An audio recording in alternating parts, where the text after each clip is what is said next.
Hola gente, llevaba muchos días pensando si hacía o no hacía este video, lo posponía, pero no, esto ya no da más. En este video quiero expresarles las razones de mi profunda preocupación ante la eventual llegada a la presidencia de la República del candidato Rodolfo Hernández, precisando antes que yo no hago parte de ninguna campaña ni movimiento político, nunca lo he hecho, no lo he hecho ni antes, ni ahora, ni creo que lo vaya a hacer después. Pero como ciudadana, como colombiana, sí tengo una serie, y como abogada que soy, pues sí tengo una serie de preocupaciones que quiero compartirles, que muy seguramente ninguna de las cosas que les voy a decir son nuevas, pero de pronto el hecho de unirlas sí puede hacer un clic para que tal vez alguien piense, considere y analice qué hacer con su voto, que también vale la pena recordar que tenemos tres opciones, y es votar por Gustavo Petro, o votar en blanco, precisando que el voto en blanco ahorita no tiene un impacto real, pero es una opción válida, por lo menos para, como muchas personas que conozco, demostrar pues que no están de acuerdo y no les gusta y no les sirve ninguno de los candidatos.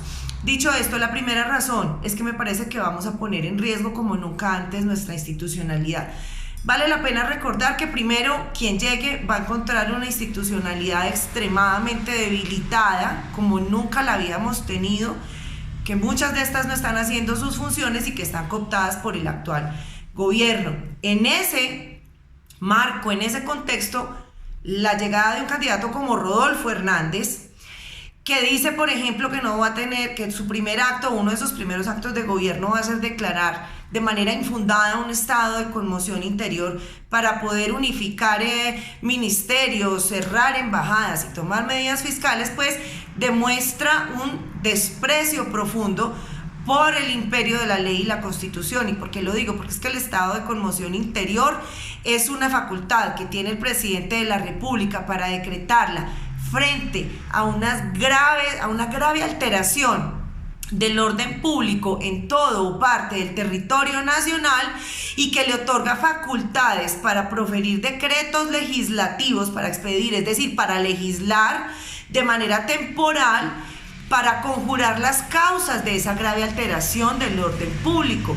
Ahorita no tenemos una alteración del público distinto a lo que hemos vivido en el país en los últimos años, pero adicionalmente cerrar embajadas o fusionar ministerios, por ejemplo, que son de las cosas que él más ha hecho referencia, pues no serían las medidas indicadas. Total, nada conjuga con nada, y lo único que hay es una instrumentalización de la Constitución para los fines que a él le parecen, no para los fines previstos en la Constitución.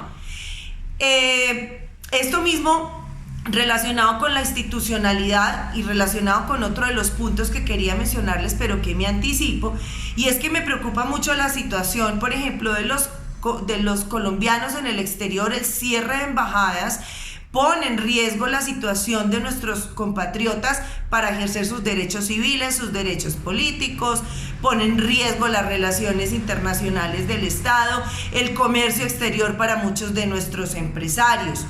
Y la fusión de instituciones, por ejemplo, como los ministerios, que además él decía que era el de educación, pero ahora resulta que es el de cultura, con el de medio ambiente, pues demuestra un desconocimiento profundo de estos temas. ¿Por qué? Porque es que él dice que la causa para fusionar el Ministerio del Medio Ambiente con el de Cultura es que porque el problema ambiental es un problema cultural. Lo siento, yo no voy a decir que la cultura no tenga que ver, pero el problema de fondo en el tema ambiental, en el cambio climático y en todos los problemas ambientales que estamos viviendo, no es tanto la cultura, es el modelo de desarrollo económico. Entonces, fusionar estos ministerios no le va a aportar absolutamente nada a la solución de este problema, y por el contrario lo va a agravar en lo que tiene que ver con nuestro país. En este orden de ideas, y directamente relacionado, pues otro punto, y es que como segundo punto me preocupa sobremanera el manejo que le va a dar a nuestros recursos públicos cuando el candidato en sus empresas, y con esto no estoy diciendo que lo avalen ni que me parezca bien, pero cuando el candidato en sus empresas hace lo que se le da la gana, echa a los empleados que se le da la gana porque no hacen las cosas como él quiera, pues eso está mal, pero las indemnizaciones las paga con su dinero.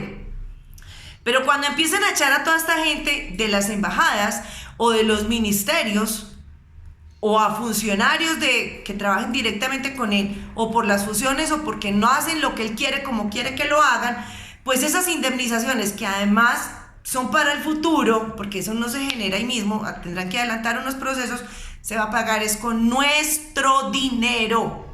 Y me preocupa sobremanera cuando él dice, por ejemplo, en relación, y devolviéndome un poco con el estado de conmoción interior, cómo reta a la Corte Constitucional, porque además él dice, pues yo sé que eso lo tiene que revisar la Corte, pero vamos a ver si es capaz de tumbármelo. Eso es una afrenta. Rodolfo Hernández no respeta las instituciones y no respeta a los demás servidores públicos. Me preocupa mucho, como tercer punto, su proclividad al todo vale. Es decir, esto raya en lo ilegal y en lo criminal. Parece tener una proclividad, una mentalidad criminal. ¿Por qué lo digo? Porque cuando alguien, un residente o un administrador, no sé, de un edificio que él hizo, le hace reclamos y está denunciando a la constructora por incumplimientos, pues el señor Rodolfo Hernández, además de insultarlo en todas las formas posibles, rezarle todo el rosario de vulgaridades que conoce, termina amenazándolo. O sea, literalmente le dice, le pego su tiro malparido. Y de la ley dice, palabras textuales, que se limpia, y perdón la grosería, pero lo dice, me limpio el culo con la ley, y dice, no me importa que sea legal o ilegal. Y a los dos, no sé si eran empleados o funcionarios, que en su momento y en esas grabaciones le dijeron lo que le dijeron, que no se podía hacer, a los dos los terminó echando. Y ahorita se acaba de conocer un video en relación con ese abogado, del cual conocimos el primer audio, al que le dice, no me importa que sea legal o ilegal. Termina no solamente echándolo, sino que se conoció un audio donde dice, pues que hay que formularle unos cargos y meterle una denuncia. Pero por lo menos en el audio no se escucha una fundamentación clara de por qué. Es decir, pareciera ser una retaliación. Esperemos a ver qué más se conoce de ese audio, pero lo que no puede borrar son sus expresiones de me limpio el culo con la ley y de no me importa que sea legal o ilegal. Esto demuestra también, y pasando a otro punto, una promoción de actitudes y pensamientos contrarios a los derechos humanos, lo cual a mí como defensora y como especialista en derechos humanos pues me preocupa sobremanera. De los pobres se refiere a hombrecitos, de los edificios que hace para estas personas se refiere a los edificiecitos. Perdónenme, el lenguaje también demuestra uno quién es y qué está pensando. Él no se refiere a hombrecitos cuando habla de sus iguales, cuando habla de los que le han comprado los apartamentos de estratos altos, o cuando se refiere, no sé, al expresidente Uribe, otros, a esos no les dice hombrecitos. Eso demuestra su desprecio y lo ratifica cuando dice que los empresarios tienen que saber que de todas formas necesitan mantener gente pobre con capacidad de gasto, porque los pobres lo gastan todo. Hay xenofobia cuando habla de que las venezolanas, ni siquiera dice las mujeres pobres, dice las venezolanas, que tampoco estaría bien, pero cuando dice, le mete el concepto de nacionalidad para decir que las venezolanas son unas máquinas de hacer chinitos pobres. Y hay misoginia, porque él no dice que al menos uno de los miembros de la pareja se debería quedar en la casa para cuidar a los hijos. Para él son las mujeres las que deberían quedarse en la casa cuidando a los hijos. ¿Por qué? Porque en el fondo no cree, no confía en las mujeres, nos considera que estamos buenas es para la casa. Hay un abuso de autoridad, y recordemos que los derechos humanos nacen precisamente en su momento, o la teoría de los derechos humanos se basa precisamente sobre los límites al poder del Estado, es decir, evitar la extralimitación en el ejercicio del poder del Estado. Pero pues con estos antecedentes, con lo que ha dicho, de lo que piensa de la ley y de lo que piensa hacer con la Constitución, evidentemente eso no lo va a frenar. Y si a eso le sumamos, yo no sé qué es peor, si las alianzas que parece estar haciendo pero que dice que no las está haciendo, o que no las haga, porque es que las alianzas muchas veces también terminan siendo un límite a esa tendencia que tienen los gobernantes a extralimitarse. Hay un claro desprecio por el debido proceso. O sea, para él las cosas se hacen ya como si fuera empresario. Es que perdónenme señoras y señores, Esto me recuerda a una publicación que he visto con frecuencia en Facebook. Si Colombia fuera una empresa, ¿usted por quién votaría para que la gerenciara? No, yo me muero de la pena. Pero un país no es igual a una empresa. Un país son recursos públicos, las empresas tienen un capital privado. Unas son las leyes que rigen las relaciones entre los particulares, otras leyes son las que rigen el ejercicio de la función pública y la relación de las autoridades con los administrados. Entonces no es igual, y no es que porque necesariamente alguien haya sido buen empresario, entonces va a ser un buen administrador, va a ser un buen, en nuestro caso, presidente de la República.